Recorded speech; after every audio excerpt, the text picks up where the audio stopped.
Hello students, this is Vaishni Pandya और हम लोग क्लास 12th का चैप्टर 3 बिजनेस एनवायरनमेंट का केस बेस्ड एमसीक्यू सॉल्व कर रहे थे, जिसमें कि एक एमसीक्यू केस बेस्ड का मैंने अच्छा सा आपको सॉल्व करवाया था लास्ट टाइम। ठीक है, जिसमें ये कोको कोला कंपनी की बात हमने करी थी, उससे रिलेटेड कुछ क्वेश्चंस हमने सॉल्व किए थे। ओके, अब नेक्स्ट क्वेश्चन हमें सॉल्व करना है, तो नेक्स्ट केस स्टडी हम सॉल्व करेंगे। नेक्स्ट केस स्टडी हमने कैसे सॉल्व करनी है, ये बात मैंने आपको लास्ट सेशन में बताई थी कि पहले हमें केस स्टडी पढ़नी नहीं है। ठीक है, ये जो हमें दिया हुआ है इतना लंबा सा, जिसको देख के आप लोग डर जाते हो कि ये इतना बड़ा सा है, हम लोग पहले पढ़ेंगे, कितना टाइम वेस्ट होगा, उसके बाद कुछ क्वेश्चंस करेंगे, ये सोचा करो। इससे रिलेटेड 4-5 क्वेश्चंस होंगे, उसको सॉल्व करोगे, है ना। तो थोड़ा सा टाइम लगेगा, लेकिन बात अगर समझ में आ गई तो क्वेश्चंस इजीली हो जाएंगे। ओके, तो इससे पहले कि हम ये पढ़ें, हमने पहले क्वेश्चंस रीड करने हैं। हमने पहले क्वेश्चंस रीड करने हैं और उसको समझना है कि क्वेश्चन में किस किस चीज की बात करी जा रही है, किस चीज से, किस पॉइंट से ये हमारा केस रिलेटेड है। जब ये बात हमें समझ में आ जाएगी और तब हम केस स्टडी पढ़ेंगे, तो हमें बहुत अच्छे से उसमें क्या लिखा है वो समझ में आएगा और इजिली आंसर कर पाएंगे। ओके, तो फर्स्ट क्वेश्चन हमारा है, ये पढ़ते हैं। Customers can afford to purchase the product of these companies as their income is rising gradually. Identify which dimension of business environment is depicted here. ठीक है, एक ये क्वेश्चन है। नेक्स्ट है, it will increase research and innovation in the retail sector. Identify which dimension of business environment is depicted here. Next है आपका, this will eventually improve the quality of life. Identify which dimension of business environment is depicted here. सबसे पहले आपको business environment के बारे में पूछ रहा है, सोशल, लीगल, टेक्नोलॉजिकल, इकोनॉमिकल, ये सारी जो हम लोगों ने काफी अच्छे से डिटेल में पढ़ी है। ठीक है, फिर अब बात आती है, जिन लोगों को लगता है कि मैंने नहीं पढ़ाया है तो आप मुझे बताइए, मैं फिर से वो सेशंस आपके लिए लेके आऊंगी। ओके, मैंने अनअकैडमी की क्लासेस पे ये सारी जो है आपके business environment chapter, planning, organising, marketing, ये सारा मैंने फिनिश करवा दिया है। तो ठीक है, अब यहाँ पे अगर आपको अभी डाउट है, कुछ नहीं समझ में आ रहा, तो आप मुझे फिर से बताइएगा, मैं फिर से एक बार और ये सारे चैप्टर्स फिर से करवा दूंगी। तो अब हम पढ़ते हैं केस बेस्ड स्टडीज। यहाँ पे क्या हुआ है, हमें समझ में आया कि क्या क्या क्वेश्चंस किस चीज से रिलेटेड है। ठीक है, अब चलिए क्वेश्चंस रीड करते हैं और देखते हैं क्वेश्चन में क्या कहा गया है।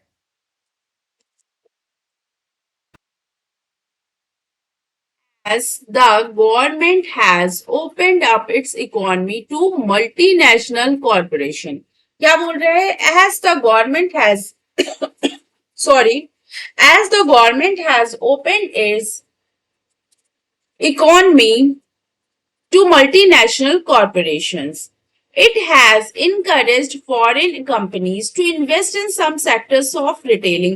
तो रिटेलिंग के कुछ सेक्टर्स को वो बोल रहे हैं कि आप हमारे यहाँ इन्वेस्ट करिए। The government has opened its economy to multinational corporation. It has encourage foreign companies to invest in some sectors of retailing.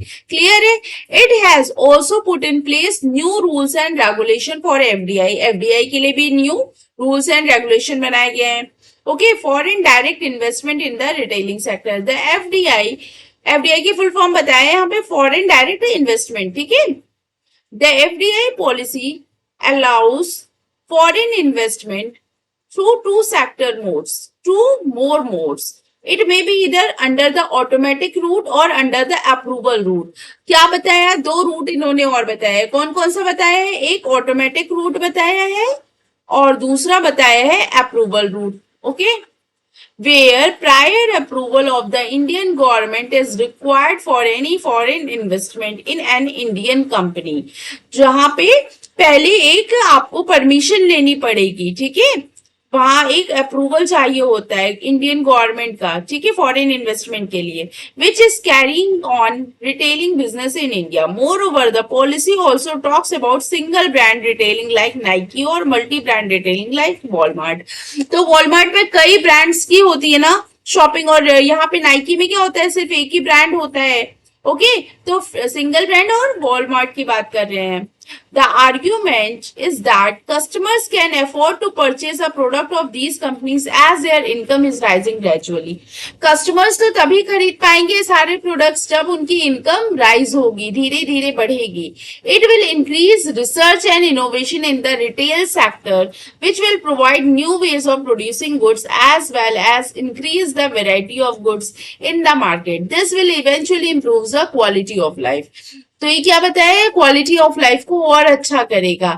जब इनकम इनकी धीरे धीरे बढ़ेगी तो लोग अच्छे से अच्छा प्रोडक्ट यूज करेंगे, नए से नई टेक्नोलॉजीज आएंगी मार्केट में, ठीक है, तो लोग अच्छे से अच्छा प्रोडक्ट यूज करेंगे, तो उससे उनकी क्या होगा, क्वालिटी ऑफ लाइफ इंप्रूव होगी। ओके,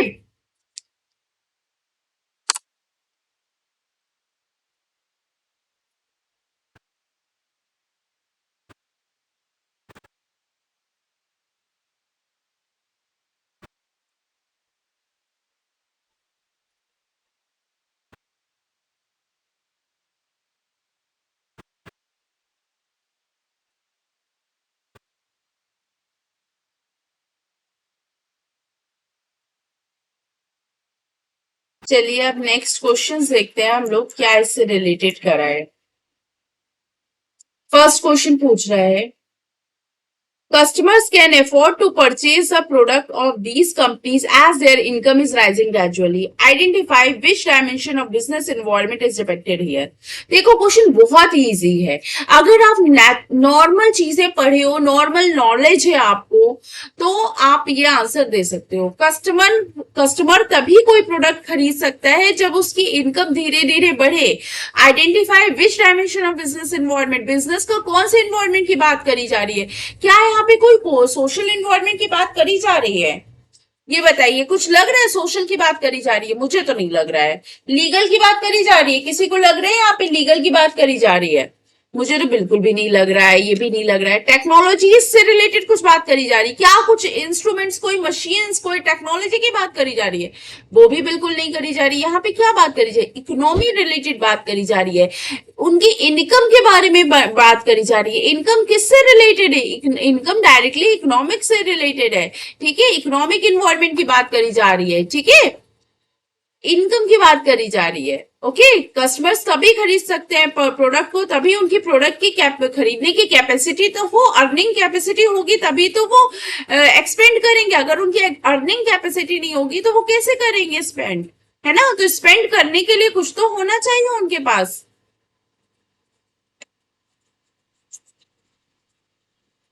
स्पेंडिंग कैपेसिटी कैसे प्रूव होती है, जिसकी अर्निंग कैपेसिटी अच्छी होगी, तो धीरे धीरे अगर कस्टमर्स की अर्निंग कैपेसिटी होगी अच्छी तो वो स्पेंडिंग कैपेसिटी भी उनकी अच्छी होगी। ओके, चलिए इकोनॉमिक्स से रिलेट करके थोड़ा सा पढ़िएगा, समझ में आ जाएगा। It will increase research and innovation in the retail sector. Identify which dimension of business involvement is depicted here. अब यहाँ पे क्या कह रहे हैं, रिसर्च एंड इनोवेशन की बात कर रहे हैं। It will increase research and innovation in the retail sector, कहाँ पे, रिटेल सेक्टर की बात करी जा रही है, तो इसका आंसर क्या होगा, अब बताइए, अब बताइए यहाँ पे क्या बात हो रही है, रिसर्च की बात करी जा रही है। इनोवेशन, इनोवेशन को पकड़ो, इनोवेशन को पकड़ो, इनोवेशन पॉइंट को पकड़ो। सोशल की बात करी जा रही है, बिल्कुल भी नहीं करी जा रही। पॉलिटिकल की बात करी जा रही है, बिल्कुल भी नहीं करी जा रही। अब क्या यहाँ पे पैसे की बात करी जा रही है, कुछ भी, कुछ स्पेंडिंग कैपेसिटी से बात करी जा रही है, कुछ भी नहीं करी जा रही है। यहाँ पे टेक्नोलॉजी इन्वेस्टमेंट से इनोवेशन से बात करी जा रही है, यहाँ पे टेक्नोलॉजी से रिलेटेड बात करी जा रही है, इनोवेशन की बात करी जा रही है। कुछ नया बनाना है, कुछ नया लाना है ना, तो कैसे लाएंगे नया, नई टेक्नोलॉजी एडॉप्ट करके ही तो कुछ नया लाएंगे। ओके, तो यहाँ पे इनोवेशन की बात करी जा रही है, तो इनोवेशन वर्ड को आप टेक्नोलॉजी से रिलेट करके देख सकते हैं। ओके,